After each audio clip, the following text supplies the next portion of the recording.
Hello students, চলে এসেছি তোমাদের সামনে আবার আজকে নতুন ভিডিও নিয়ে। আমাদের আজকের এই ভিডিওর বিষয় কি তা এতক্ষণে থাম্বনেল দেখে বুঝতেই পারছো। তবু আরেকবার তোমাদের সামনে আমি বলে দিই, 2025 আইএসসি ছাত্রছাত্রীদের বাংলা প্রবন্ধ ও গদ্য সংকলন এবং কবিতার উপরে বিশেষ একটা সাজেশনস নিয়ে আজকে আমি তোমাদের সামনে হাজির হয়েছি। তোমরা প্রথম থেকে শেষ পর্যন্ত ভিডিওটা স্কিপ না করে যদি দেখতে পারো, তাহলে তোমাদের এই এক্সামে তোমরা ঠিক কতটা পড়বে এবং কোন কবিতা বা কোন গদ্য তোমাদের জন্য অর্থাৎ 2025 ছাত্রছাত্রীদের জন্য অত্যন্ত গুরুত্বপূর্ণ সেটা কিন্তু খুব ভালোভাবে বুঝতে পারবে।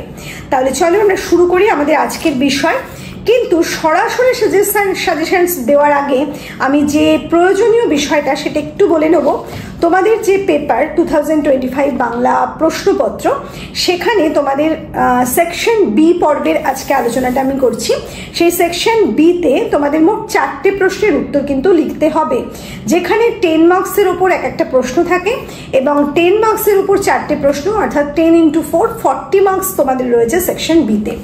এই সেকশন বিতে তোমরা যদি 4টে প্রশ্নের উত্তর লেখো, সেই 4টে প্রশ্নের উত্তর লিখতে গেলে তোমাদের কিন্তু যে কোনো 3টে বুক চুজ করতে হবে। কারণ তোমাদের যে আইএস এর সিলেবাস সেখানে মোট 4টে বুক আছে। সেই 4টে বুকের মধ্যে কি কি আছে তোমরা এতদিনে জেনে গেছো, তবুও আমি আরেকবার বলছি। প্রবন্ধ, গদ্য সংকলন, কবিতা সংকলন, মতি নন্দী রচিত উপন্যাস কনি এবং রবীন্দ্রনাথের নাটক মুকুট। এই 4টে বিষয়ের মধ্যে তোমাদের যে কোনো 3টেকে চুজ করতে হবে। সেই 3টে চুজিং মানে তোমরা যে চুজ করলে সেই বিষয়ের মধ্যে থেকে তোমাদের 4টে প্রশ্নের উত্তর লিখতে হবে। এই 4টে প্রশ্নের উত্তর তোমরা যদি ওই 3টে বিষয়ের উপর থেকে লেখো, তাহলে প্রত্যেকটা বিষয় থেকে তোমাকে মিনিমাম একটা করে প্রশ্নের উত্তর লিখতেই হচ্ছে। অতএব তোমাদের একটা প্রশ্ন তোমরা তোমাদের চয়েসের মতো লিখতে পারো। অর্থাৎ তোমরা যদি কেউ কবিতা বেশি ভালো করে পড়ে থাকো, তারা কবিতা থেকে 2টো প্রশ্নের উত্তর লিখতে পারো। যদি কেউ মনে করো না গদ্য থেকে লিখবো, গদ্য আমার বেশি ভালো আছে, তাহলে সেই গদ্য থেকে 2টো প্রশ্নের উত্তর লিখতে পারে। যদিও আমি সবসময় সাজেশন করি যে তোমরা অবশ্যই উপন্যাস অথবা নাটক থেকে 2টো প্রশ্নের উত্তর লেখো, তাহলে তোমাদের সুবিধাটা অনেকটা হবে। কারণ হচ্ছে তোমরা যে গদ্য বা প্রবন্ধ পাচ্ছ সেখানে তোমাদের 10টা গদ্য প্রবন্ধ আছে এবং কবিতার ক্ষেত্রেও 10টা কবিতা আছে। আর মানে সেখানে তোমরা যদি সাজেশনস করে পড়ো, তাহলে কিন্তু যদি একটা করে প্রশ্নের উত্তর লিখতে চাও, তাহলে অনেকটা জিপ্ট হয়ে যায় তোমাদের সিলেবাস সাজেশনের উপর ভিত্তি করে। সেখানে তোমরা নিশ্চিতভাবে আমার সাজেশন যদি ফলো করো, একটা কমন পাবে, এটা আমার বিশ্বাস। কারণ এতদিন পর্যন্ত আমার সাজেশনস কিন্তু সেইভাবে ফেল করেছে এমনটা কোনোদিন শোনা যায়নি। কাজে সেই জিপ্ট যে সিলেবাস বা সাজেশনস আমি তোমাদের জন্য রাখছি, সেখান থেকে তোমরা একটা অবশ্যই কমন পাবে। এবার পড়ে রইল নাটক অথবা উপন্যাস। এই নাটক অথবা উপন্যাসের ক্ষেত্রে কিন্তু সাজেশনস করা খুব ডিফিকাল্ট।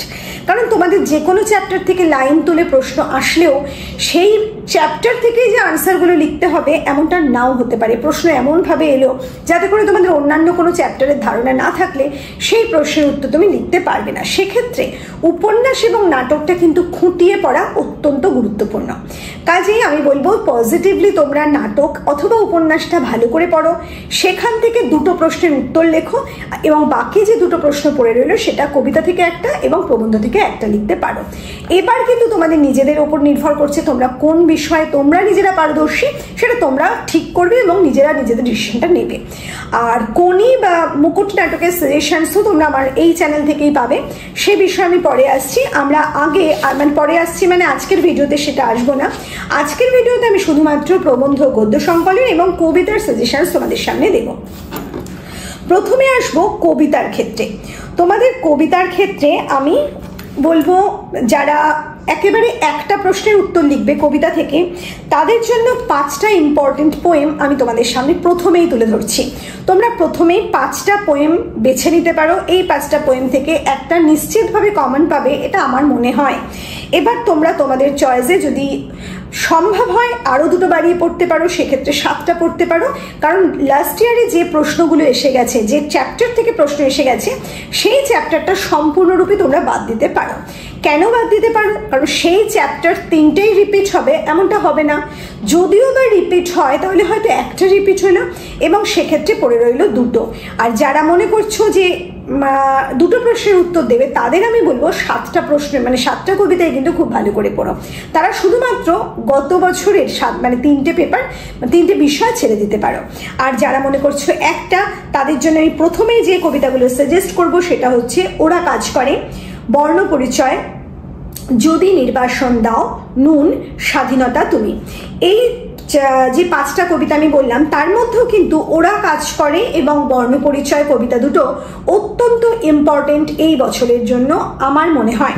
এবং আমার যে অভিজ্ঞতা বলছে সেই অভিজ্ঞতা থেকে আমি বলছি তোমরা প্রথম সারিতে রাখো ওরা কাজ করে এবং বর্ণপরিচয়কে।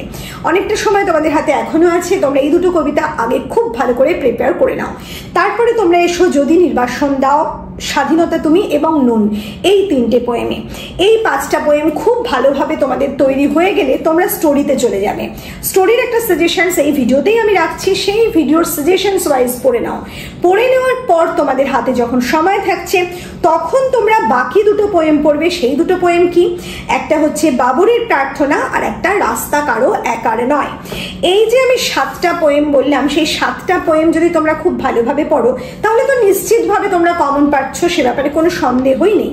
কিন্তু যারা খুব কম সময় পাচ্ছ, যাদের হাতে কোনো সময় নেই, যারা অন্যান্য সাবজেক্টে একেবারে ডুবে আছো, সেই সাবজেক্টের জন্য তোমাদের বাংলা পড়ার সময় হচ্ছে না, শুধুমাত্র 2টো পড়তে হবে বা 3টে পড়তে হবে বলে মনে করছো, মানে আর তোমাদের হাতে সময় নেই, করার কিচ্ছু নেই, তাদের আমি বলবো অবশ্যই তোমরা ওরা কাজ করে এবং বর্ণপরিচয়টা আগে তৈরি করো এবং তারপরে যদি সময় বের করতে পারো তাহলে পজিটিভলি যদি নির্বাসন দাও, নুন এবং স্বাধীনতা তুমি এই কটা করে যাও।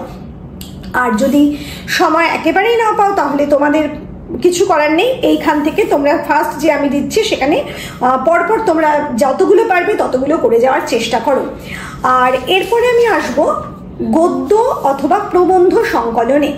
গদ্য বা প্রবন্ধ সংকলনে আসার আগে তোমাদের একটা কথা বলবো, তোমরা যারা মনে করছো যে এখনো তোমাদের বাংলা কিচ্ছু পড়া হয়নি, অথচ তোমাদের হাতে কোনো নোটস নেই, তোমাদের হাতে এমন কোনো প্রিপারেশন নেই যার থেকে তোমরা সেটা পড়ে অন্তত উদ্ধার পেতে পারো, তাদের আমি অবশ্যই বলবো তোমরা এখনো সময় আছে, তোমাদের হাতে যেটুকু সময় আছে সেটুকু সময় কিন্তু তোমরা নোটস পড়ে ভালোভাবে নিজেদের প্রিপারেশন নিয়ে নিতে পারো।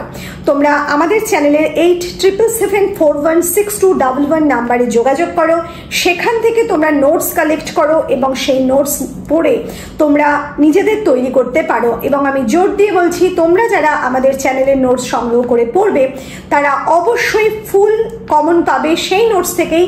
সেই প্রশ্ন, সেই লাইন তুলে প্রশ্ন মেবি নাও হতে পারে, কিন্তু উত্তর থাকবে তোমাদের ওই যে নোটস আমি দিচ্ছি সেখান থেকেই।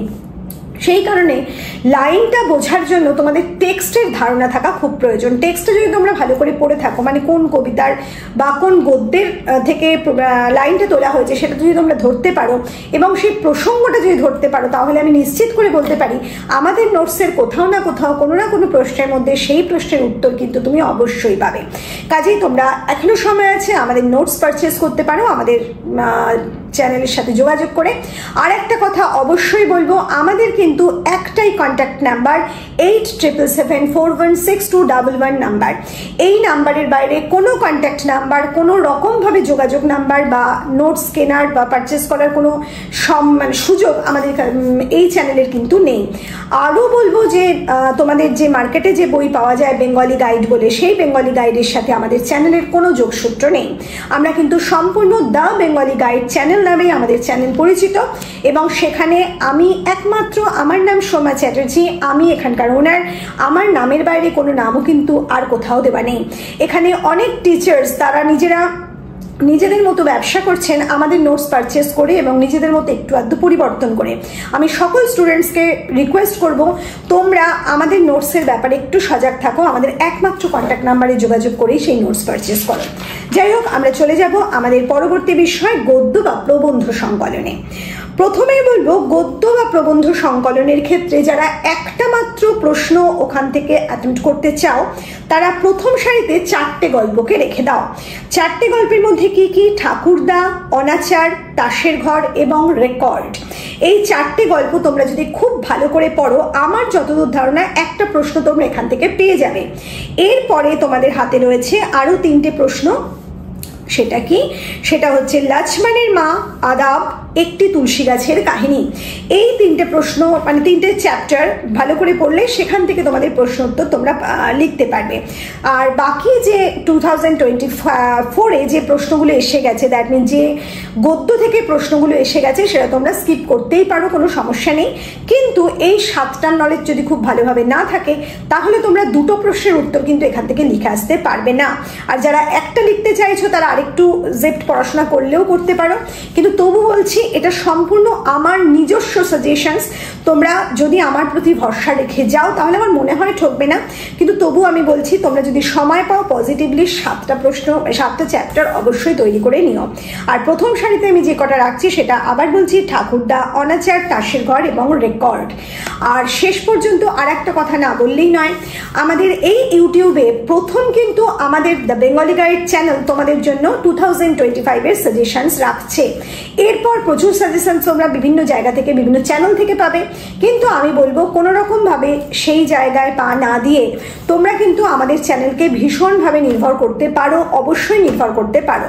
আমি দেখেছি পরবর্তীকালে অনেকেই এই সাজেশনসকে ফলো করে তার উপর দু একটা চাপিয়ে এদিক ওদিক করে নিজেদের সাজেশনস তৈরি করেন, এবং তাদের সাজেশনস ফলো করার পর স্টুডেন্টরা বলে যে আপনার কাছ থেকে তো ওই গল্পটা দুটো ছিল বা একটা ছিল কিন্তু ওখান থেকে এলো না। আমি কিন্তু তা কখনো বলছি না, আমি বলছি তোমরা এই সাজেশনস মানে যে সাজেশনস তোমরা আমার থেকে পাচ্ছ তার উপর আবার সাজেশন করতে যেও না।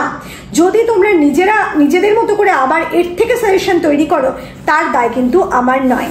কাজে আমাদের আজকের ভিডিও আমরা এখানেই শেষ করছি। আর শেষ করার আগে আরেকটা কথা বলবো, খুব তাড়াতাড়ি শুরু হতে চলেছে আমাদের মক টেস্ট। তোমরা চাইলে আমাদের মক টেস্টে অংশগ্রহণ করতে পারো, তার জন্য এই 777416211 নাম্বারে যোগাযোগ করতে পারো। ফিরে আসছি খুব তাড়াতাড়ি তোমাদের জন্য নতুন কোনো ভিডিও নিয়ে। খুব ভালো থেকো।